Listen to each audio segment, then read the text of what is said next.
सोचिए, आप दिल्ली से कनाडा जाने के लिए फ्लाइट में बैठते हैं, 7 घंटे का सफर तय कर लेते हैं और अचानक पता चलता है कि विमान को वापस दिल्ली ले जाया जा रहा है। जी हाँ, ऐसा ही कुछ हुआ है दिल्ली से वैंकूवर जाने वाली एयर इंडिया की फ्लाइट के साथ।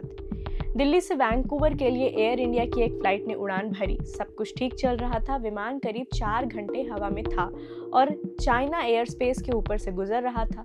तभी अचानक एयरलाइन को अपनी गलती का एहसास हुआ और विमान को वापस दिल्ली लौटने का आदेश दे दिया गया।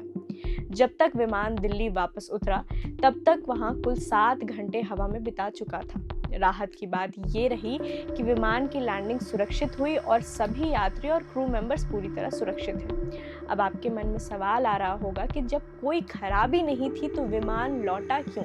इसकी वजह कोई तकनीकी खराबी नहीं, बल्कि कोई कागजी और कानूनी मंजूरी यानी कि अप्रूवल्स थे। चलिए इसको समझते हैं। क्या कुछ गलतियां थी?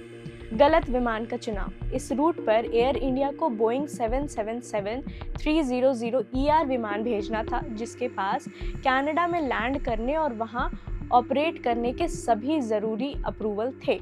मंजूरी की कमी।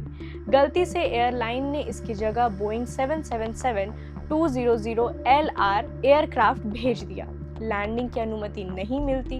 अधिकारी ने बताया कि अगर ये विमान कनाडा पहुंच भी जाता तो वहां उसे उतरने की इजाज़त नहीं मिलती, क्योंकि हर देश के अपने कड़े नियम होते हैं और वहां के इंफ्रास्ट्रक्चर के हिसाब से खास बेयरिंग वाले विमानों को ही मंजूरी दी जाती है।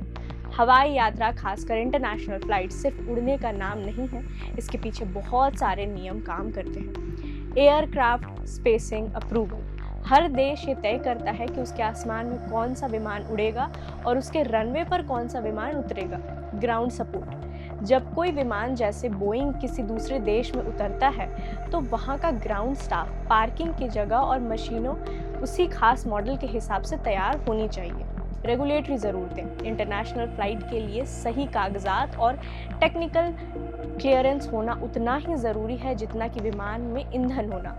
इस एक चूक की वजह से एयर इंडिया को करोड़ों रुपए का नुकसान हुआ है। यात्रियों को हुई असुविधा के लिए एयरलाइन ने उनके रहने के लिए होटलों का इंतजाम किया और बाद में स्टैंडर्ड ऑपरेटिंग प्रोसीजर यानी कि SOP के तहत दूसरे विमान से वैंकूवर रवाना किया गया। एयर इंडिया के प्रवक्ता ने साफ किया कि SOP का पालन करते हुए विमान को वापस बुलाने का फैसला लिया ताकि आगे चलकर कोई बड़ी कानूनी पेचीदगी में ना फंसे। तो ये थी कहानी उस फ्लाइट की जो आधी दुनिया का चक्कर लगाकर वापस वहीं पहुंच गई जहां से शुरू हुई थी। एविएशन की दुनिया में ऐसी छोटी सी कागजी चूक कितनी भारी पड़ सकती है, ये इसका एक बहुत बड़ा उदाहरण है। देश और दुनिया की बाकी तमाम खबरों के लिए आप बने रहें प्रभात खबर के साथ। प्रभातखबर.com, विश्वास वही, रफ्तार नहीं।